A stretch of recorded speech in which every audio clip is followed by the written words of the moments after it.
Okay, welcome students. This video we're going to be talking about scatter plots and slope.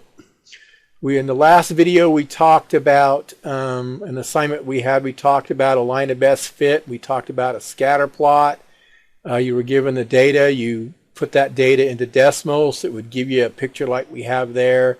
And it would also give you an equation that had the slope and it had the y-intercept. So we're going to be doing this a little bit backwards. One of the very first things that we're going to learn how to do is pick out lattice points.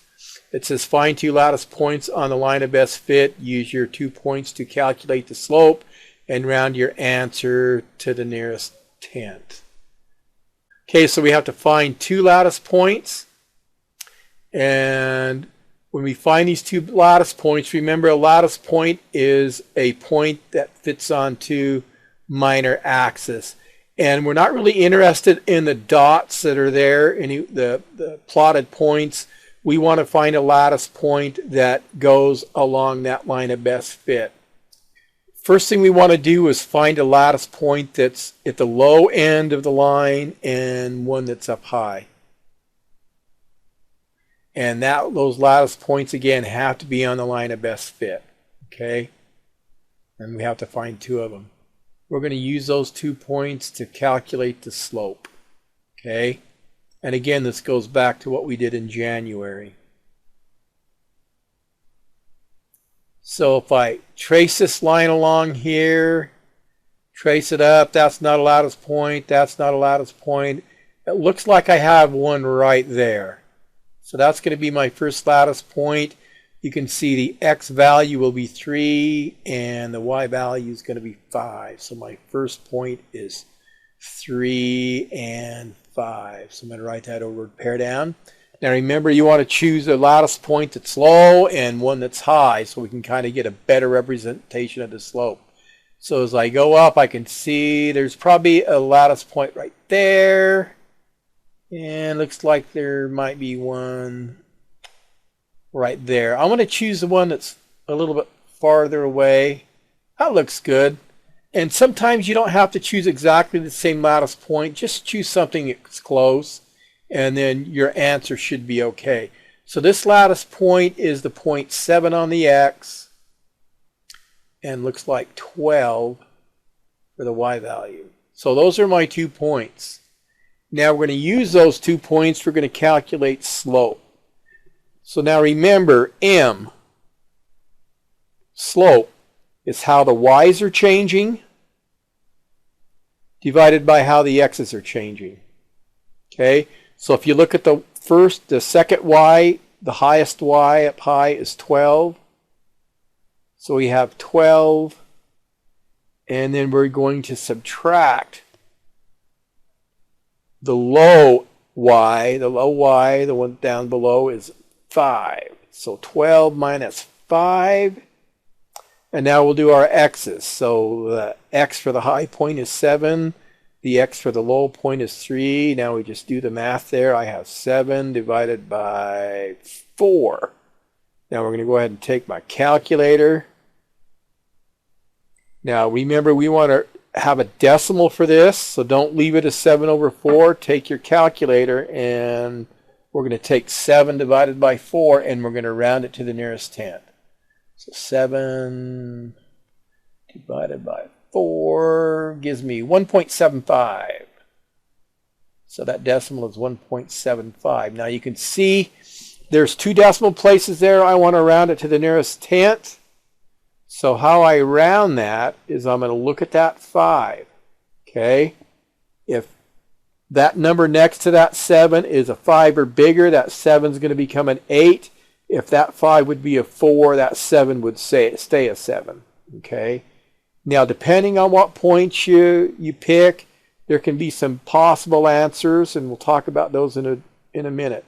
So, the school city answer that would be correct would be 1.8. Okay? Now with school city, I've given you a little bit of tolerance right here, and we'll talk about that in a minute. I don't think I'm ready to, we're going to do another problem here, I think, before we talk about it. Okay, let's look at number 2. Now 2 is a little bit different. Okay, and you need to pay attention to this. So again, we're going to find some lattice points. We're going to find one lattice point that's up high on the line and one that's low. So find two lattice points. They have to be on the line of best fit. Remember, we're not too interested in the dots. And then we're going to use those 2 points to calculate the slope. And we want to round everything to the 10th. So make sure you follow those 3, 4 things, ideas right there, and you should be okay. So if I go this way, oh, there's a perfect lattice point right there for the low one. So that would be 10, comma 1. The x is 10, the y is 1. And now let's look up high. Now I think I'm going to use that one. I know it's a little bit off, but it's really close. There's another good one right there I could probably use. If you want to use that one, go ahead and use that one and see if we come out at least somewhere close. Okay, so that ordered pair looks like 0 and 13. So 0 and 13. Now we want to find the slope. M equals how the y's change vertically and how the x's change horizontally. So I have 13, which means 13 is the high y. The low y is 1. And then I have 0 and 10 for the low point. So 0 minus 10. Now you've got to be careful about this. If you get that 0 and that 10 mixed up, you end up with a positive slope, and this needs to be a negative slope. So if I look at 12 divided by a negative 10, that's going to give me a negative 1.2. There's nothing to round off on that one, so that's what would go into School City. Now in School City, depending on what points you have, things can be a little bit different. So School City, it'll take that 1.8. So these are the 3 answers I could have for this. You could have the 1.7. I could have the 1.8. And you could have a 1.6. So now if you remember in our calculator, I had a 1.75. Let's say you didn't round it right.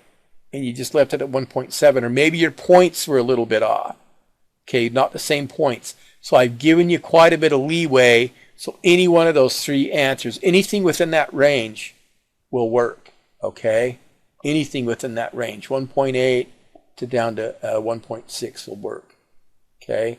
So remember, you take the x2 minus the y2 minus the y1 and the x2 minus the x1.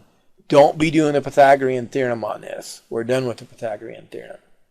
Okay, let's go look at number 2. You can see the answer there. Now, again, you could use a negative 1.1, you could use a negative 1.2, or you could have a negative 1.3 depending on which lattice points you picked. Any one of those ranges would be fine.